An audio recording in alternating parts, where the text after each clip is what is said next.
ಸೂರ್ಯದೇವರ ಬಾರಕ್ಕೆ ಗೋವಿಂದ, ಮುನೇಶ್ವರ ಸ್ವಾಮಿ ಬಾರಕ್ಕೆ ಗೋವಿಂದ. ಹೇಳಿ ಎಲ್ಲ ನಿಂದೆ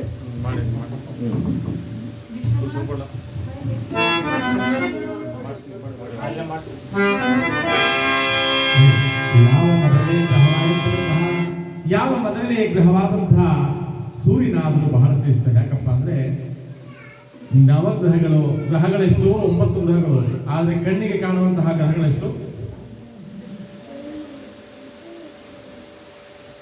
ಎಷ್ಟು? ಎರಡೇ. ಯಾವುದು? ಸೂರ್ಯ ಚಂದ್ರ. ಸೂರ್ಯ ಚಂದ್ರ. ನೋಡಿ, ಹಗಲಿನ ವೇಳೆಯಲ್ಲಿ ಸೂರ್ಯ ಬಂದ್ರೆ ರಾತ್ರಿ ವೇಳೆಯಲ್ಲಿ ಚಂದ್ರ ಒಂದು ತಂಪನ್ನು ಕೊಟ್ಟು ಕಾಪಾಡ್ತಾನಂತೆ. ಹಾಗಾಗಿ ಈ ಸೂರ್ಯದೇವ ಯಾವ ರಾಶಿಗೆ ಬರ್ತಾನೋ ಆ ರಾಶಿಗೆ ಬಂದಾಗ ರಾಜಯೋಗವನ್ನು ಕೊಟ್ಟು ಕಾಪಾಡ್ತಾನಂತೆ.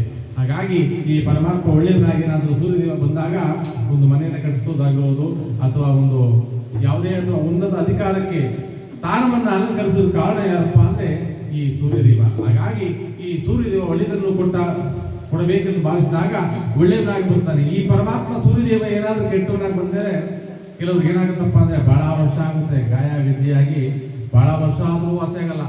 ಯಾಕೆ? ಸೂರ್ಯದೇವ ಕೆಟ್ಟವನಾಗಿ ಬಂದು ಅವರ ರಾಶಿಯಲ್ಲಿ ಬಂದಾಗ ಚರ್ಮ ರೋಗಗಳನ್ನು ಕೊಟ್ಟು ಕಾಡ್ತಾನಂತೆ. ಈಗಲೂ ಕೂಡ ನಮ್ಮ ಹಳ್ಳಿ ಕಡೆ ಕೆಲವರು ಅಜ್ಜಂದಿರು ಏನ್ ಮಾಡ್ತಾರೆ ಅಂದ್ರೆ ಎಳೆ ಮಕ್ಕಳನ್ನ ತಗೊಂಡು ಹೋಗ್ಬಿಟ್ಟು ಎಣ್ಣೆ ತಿಕ್ಬಿಟ್ಟು ಹಾಕ್ಬಿಟ್ಟು ಎಲೆ ಬಿಸಿಲಲ್ಲಿ ಒಣಗಿಸ್ತಾರೆ. ಯಾಕೆ? ಆ ಸೂರ್ಯನ ಕಾಂತಿ ಆ ಮಗುವಿನ ಚರ್ಮದ ಬಿದ್ದಾಗ ಆ ಒಂದು ಶಕ್ತಿ ಬರುತ್ತದೆ. ಹಾಗಾಗಿ ಆ ಪರಮಾತ್ಮನಾದ ಸೂರ್ಯದೇವ ಬಹಳ ಶ್ರೇಷ್ಠ ಎಂಬುದಾಗಿ ಪಂಡಿತೋತ್ತಮರಾದ ಹೇಳಿದ್ದಾರೆ. ಅವರ ಮಾತಿನ ಪ್ರಕಾರವಾಗಿ ಯಾವ ವಿಕ್ರಮಾದಿತ್ಯ ಮಹಾರಾಜರಾದ ಎದ್ದು ನಿಂತು ಆ ಮೊದಲನೇ ಗ್ರಹವಾಗಿರ್ತಕ್ಕಂತಹ ಕರ್ಪೂರಗಳಿಗೆ ತುಪ್ಪಾಕಳಿ ತುಪ್ಪದ ಬತ್ತಿ ತೊಡೆಯಲ್ಲಿ ಆ ಸೂರ್ಯದೇವನಿಗೆ ವೈಭಕ್ತಿಯನ್ನು ವಹಿಸಿದ್ದಾರೆ. ಸೂರ್ಯದೇವರ ಮಾತಿಗೆ ಗೋವಿಂದ, ಸೂರ್ಯದೇವರ ಮಾತಿಗೆ ಗೋವಿಂದ. ಗೋವಿಂದ ರಾಮಕೇಂದ್ರ ಪಾರ್ವತಿ ಗೋವಿಂದ ಯಾದವ ಪಾರ್ವತಿ ಮಹಾದೇವ ಶಂಭೋ. ನೀನು ಇಲ್ಲಿ ಕುಯ್ಬೇಡ, ಗಂಟು ಬಿಡು, ಗಂಟು ಬಿಟ್ಟು ಹೋಗು. ಗೌರವ್ ಇಷ್ಟೇ ಅಂತಿರೋರು ಬಿಡ್ರಿ ಗಂಟ.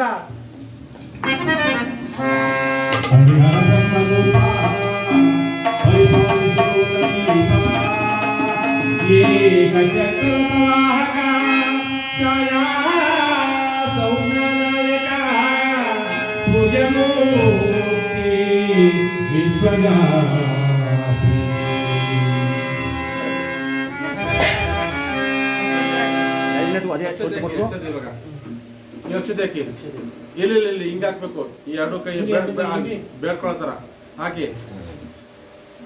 ನಾವ್ ಯಾವಾಗ ಹಿಂಗ ಹಾಕೋದು ಅಂದ್ರೆ ಮದ್ವೆಯಲ್ಲಿ ಆಶೀರ್ವಾದ ಮಾಡ್ಬೇಕಾದ್ರೆ ಹಿಂಗ ಹಾಕ್ತೀವಿ. ದೇವ್ರಲ್ವಾ, ಬೇಡ್ಬೇಕಾದ್ರೆ ಕೊಡಪ್ಪ ಅಂತ ಹಿಂಗ್ ಬೇಡ್ಬೇಕು. ಹೇಳಿ ಮಾಡಿ.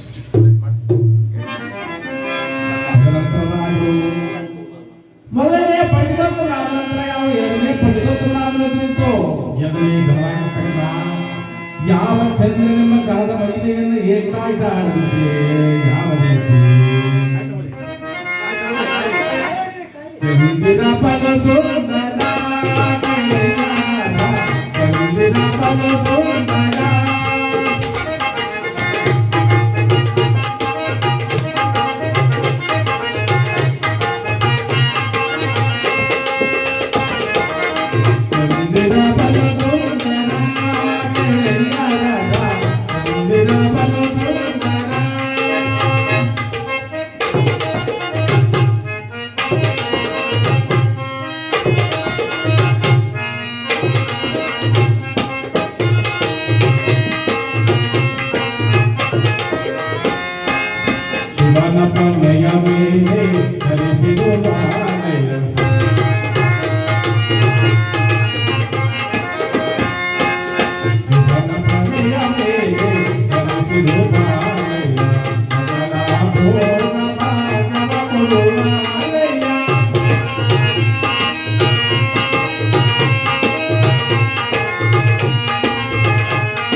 ಚಂದ್ರದೇವರ ಬಾರಕ್ಕೆ ಗೋವಿಂದ, ಭಕ್ತರುದ್ಧಾರ ಮಾಡು ಗೋವಿಂದ. ಜಯ ನಮ ಪಾರ್ವತಿ ಪದಯೇ.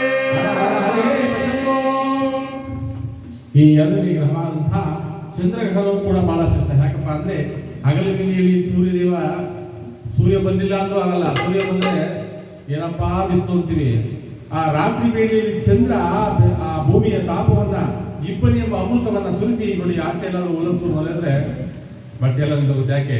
ಆ ಇಬ್ಬನಿಯನ್ನು ಕೊಡುವನು ಯಾರು? ಚಂದ್ರದೇವ. ಆ ಚಂದ್ರ ಇಬ್ಬನಿ ಎಂಬ ಅಮೃತವನ್ನ ಈ ಗೋಲೋಕಕ್ಕೆ ಸುರಿಸಿ ಆ ಜೀವರಾಶಿಗಳನ್ನು ಮಾಡ್ತಾನಂತೆ. ಈತನು ಕೂಡ ಒಳ್ಳೆಯವನಾಗಿ ಬಂದಿದ್ದೆ, ಆದ್ರೆ ಒಳ್ಳೆಯ ಶುಭ ಫಲಗಳನ್ನು ಕೊಟ್ಟು ಕಾಪಾಡ್ತಾನೆ. ಈತ ಏನಾದ್ರು ಜನ್ಮರಾಶಿಗೆ ಕೆಟ್ಟವನಾಗಿ ಬಂದಿದ್ದೆ ಆದ್ರೆ ರಾತ್ರಿ ಚೆನ್ನಾಗಿ ಊಟ ಮಾಡ್ತಾರೆ, ಎಲ್ಲ ಮಾಡ್ತಾರೆ, ಆರಾಮಾಗಿ ನಿದ್ದೆ ಮಾಡ್ತಾರೆ. ಬೆಳಗ್ಗೆ ಎದ್ರೆ ಕೇಳಿಸಬಹುದಿಲ್ಲ. ಯಾಕೆ? ಅವರ ಜನ್ಮ ರಾಶಿಗೆ ಬಂದ ಕಾರಣ ಆ ಜೀವವನ್ನ ಪರಲೋಕಕ್ಕೆ ಕೊಂಡೊಯ್ತಾನಂತೆ. ಹಾಗಾಗಿ ಈತನು ಕೂಡ ಬಹಳ ಸರ್ವಶ್ರೇಷ್ಠ ಎಂಬುದಾಗಿ ಪಂಡಿತರು ಹೇಳಿದ್ದಾರೆ. ಆ ಮಾತಿನ ಪ್ರಕಾರವಾಗಿ ಆ ವಿಕ್ರಮಾದಿತ್ಯ ಮಹಾರಾಜ ಆತನೂ ಕೂಡ ಪೂಜಿಸಿದ್ದಾರಂತೆ. ಚಂದ್ರದೇವರ ಪಾದಕ್ಕೆ ಗೋವಿಂದ, ನವಗ್ರಹದ ಪಾದಕ್ಕೆ ಗೋವಿಂದ, ಸತ್ಯ ಸಂಕಲ್ಪನಾದ ಶ್ರೀ ಶನಿದೇವರ ಪಾದಕ್ಕೆ ಗೋವಿಂದ. ಯಾದೇವ ಪಾರ್ವತಿಗೆ ಹರ ಹರ ಮಹಾದೇವ ಶಂಭೋ. ಇನ್ನು ಎರಡನೇ ಪಂಡಿತೋತ್ತಮರಾದ ನಂತರ ಮೂರನೇ ಪಂಡಿತೋತ್ತಮರಾದ ಮಂಗಳಕರಾದ ವಿಚಾರವನ್ನು ಹೇಳಿದ್ದಾರಂತೆ.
ಇವನಿಗೆ ಅಹಂಗಾರಕ, ಭೂಮಿಕುಮಾರ ಹಲವಾರು ಹೆಸರಿಂದ ಕರೀತಾರೆ ಇವನನ್ನು.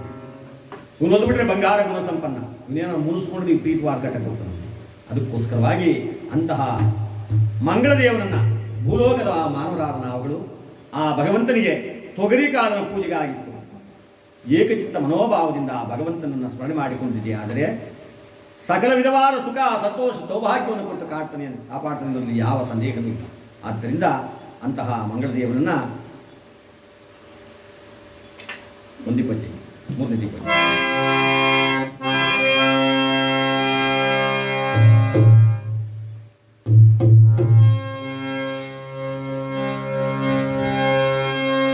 ಸಂಕಲ್ಪ ಮಾಡ್ಕೋಬೇಕು. ಧರಣಿ ಗರ್ಭ ಸಂಭೂತಂ ವಿದ್ಯುಕ್ತಾಂ ಸಮಪ್ರಭಂ ಕುಮಾರಂ ಶಕ್ತಿಹಸ್ತಂ ತಂ ಮಂಗಳಂ ಪ್ರಣಮಾ.